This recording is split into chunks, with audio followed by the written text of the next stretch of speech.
We have officially reached that point. The Indiana Fever don't want Caitlyn to be Caitlyn. Why the double standard? Fire her. Damn. Fire her ass. Those were the kind of questions media was asking them. It's completely unacceptable.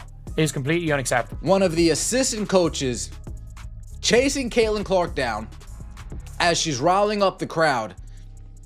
And it seems like she's getting scolded, reprimanded. For the past 3 games, it is very clear that Caitlin Clark is not feeling like Caitlin Clark. I'm not a fan of what they're trying to do to Caitlin Clark, and I fully believe they're trying to diminish, they're trying to dim the flame of Caitlin.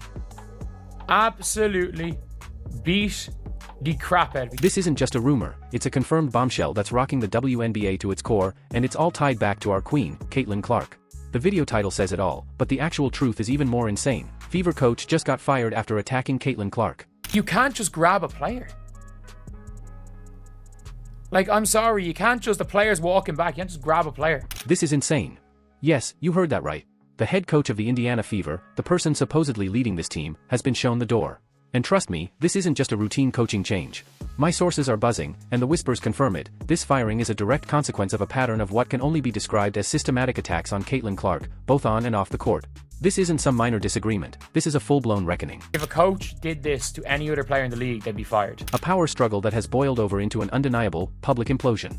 For months, we've seen the subtle jabs, the questionable decisions, the attempts to dim her light, and now, finally, the bill has come due. Only her performance on the court that was worrying fans, it was also just her demeanor, her energy. It felt like something was wrong. She wasn't hyping up the crowd like she normally does. Like, and by the way, from this moment on, we hardly saw anything. From this moment on, the emotion was gone from Kate. This segment is going to spill all the exclusive tea, lay bare the hidden tensions, and confirm what many of us have suspected all along. You cannot come for Caitlin Clark and expect to survive the fallout. Get ready, because the WNBA's biggest scandal just reached its dramatic climax. To truly understand this seismic firing, we need to rewind and set the stage for the powder keg that was the Indiana Fever. From the moment Caitlin Clark stepped foot in that locker room, there have been palpable tensions, a simmering resentment that many tried to ignore. It wasn't just about integrating a rookie, it was about integrating a generational talent who instantly became the face of the league, and frankly, some just couldn't handle it. You don't really get to be a dog and get to that platform where you get to bring a national title, the first one back to LSU, without having that type of mentality, that chip on your shoulder. And I feel like we have to let these young women be unapologetically themselves. From day one, the narrative from certain corners of the Fever organization wasn't about building around Caitlin Clark, but about building a balanced team where her unique brilliance was, dare I say, diluted. We heard whispers about how the coaching staff wanted to manage her minutes differently, change her offensive role, and even, unbelievably, temper expectations. It was clear there was an undercurrent of discomfort with just how bright Clark shone. This wasn't just speculation, the signs were everywhere. There were peculiar rotations, moments where Clark seemed mysteriously sidelined, and an offensive scheme that often looked like it was designed to hide her best attributes rather than amplify them. The buzz from inside the league was that the head coach harbored a deep-seated resistance to fully embracing the Caitlin Clark effect. This wasn't just about X's and O's, it felt like a silent war for control, a battle for the very identity of the Indiana Fever, with Caitlin Clark caught right in the crosshairs.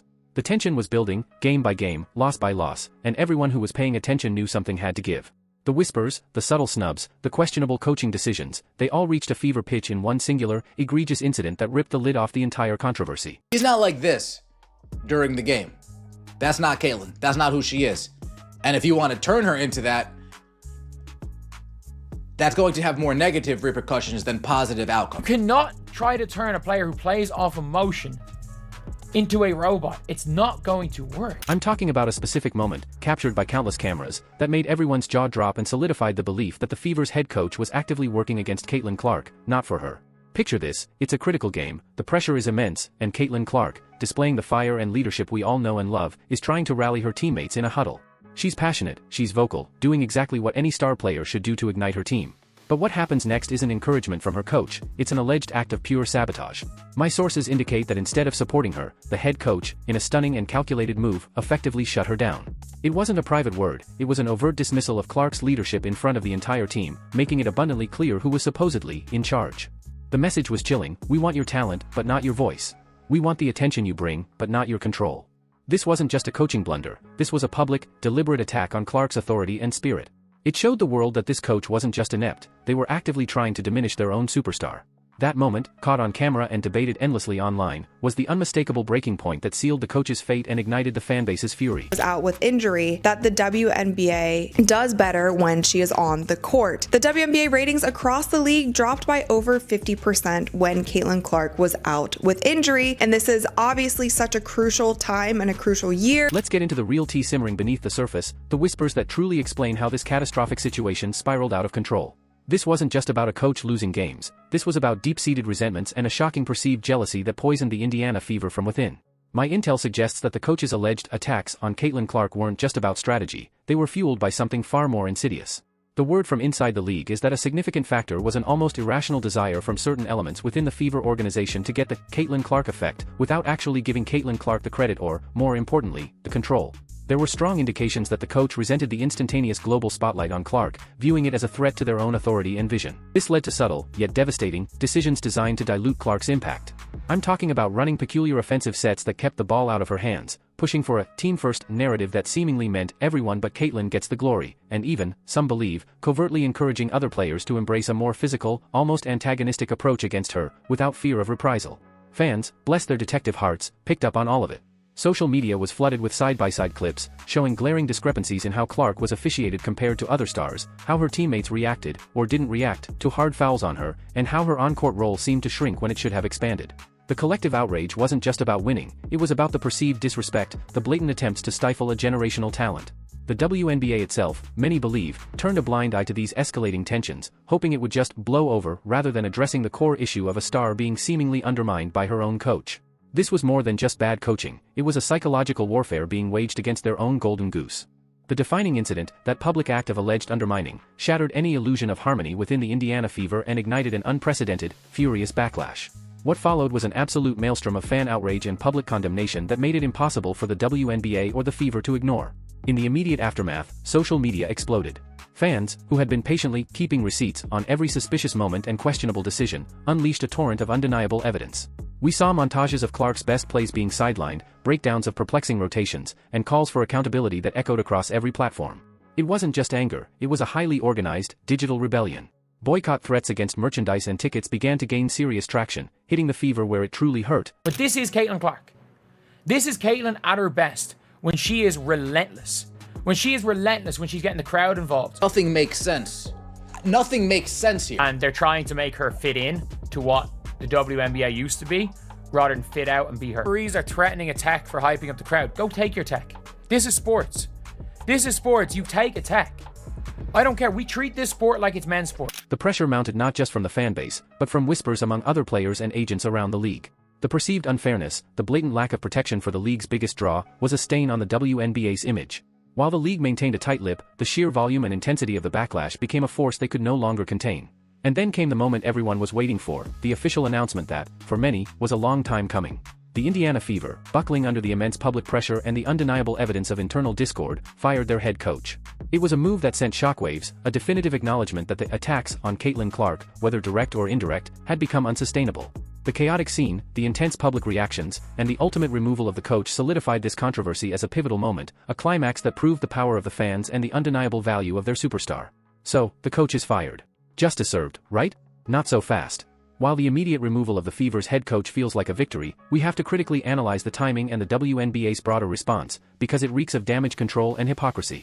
This didn't happen because the league suddenly had an epiphany about player welfare. It happened because the public backlash became too loud to ignore, and the financial stakes were simply too high. Was what they had to say to Caitlin Clark that urgent that the coach had to come out and grab her and say, what's going on? It is...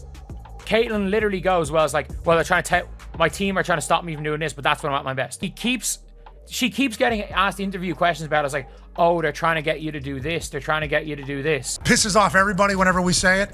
And then obviously it becomes a whole thing because we're a bunch of doofuses and things like that. But like, this is the golden goose. This is the one. This is the generational, multi-generational player. And they're trying to take that away from her. They're trying to take away the greatest show in sports. Let's be brutally honest, how long did this alleged attacking of Caitlin Clark go on? How many questionable rotations, how many sideline moments, how many instances of perceived disrespect did we, the fans, have to witness before action was finally taken?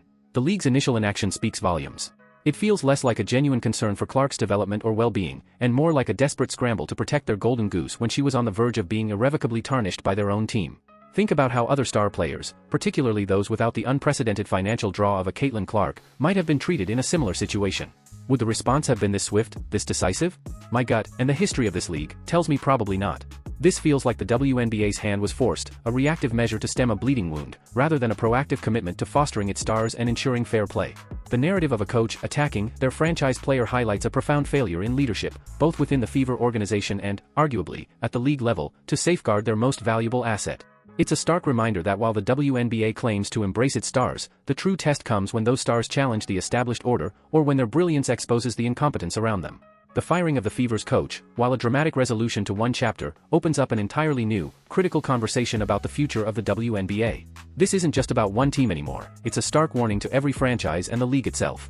Will this serve as a true turning point, forcing teams to genuinely build around their stars, or will it be seen as a one-off measure, a reactive band-aid on a deeper systemic wound? The WNBA is at a pivotal juncture.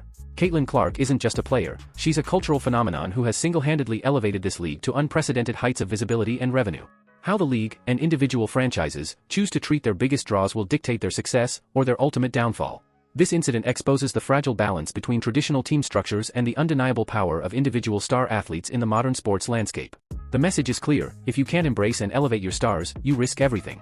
The long-term implications are enormous. Will other players feel more empowered to speak out against perceived injustices? Will coaches be held to a higher standard of player development, especially for their most impactful talents? The eyes of the world are now on the Indiana Fever. They've cleaned house at the top, but the real work, the true commitment to building a winning culture around Caitlin Clark, rather than trying to dim her light, is just beginning. Their identity, their very existence in the national conversation, hinges entirely on how they navigate this next phase. Now, I want to hear from you. What do you think this shocking firing means for the WNBA? Was justice served, or is this just the beginning of a larger shake-up? Do you believe the league did enough, or were they too slow to act? Drop your opinions, your theories, and your wildest predictions in the comments below. If this video resonated with you, and you're ready for more unfiltered WNBA truth, make sure to smash that like button, subscribe to the channel, and hit that notification bell so you don't miss a single drop of this scorching hot tea. The WNBA drama is far from over, and we're just getting started.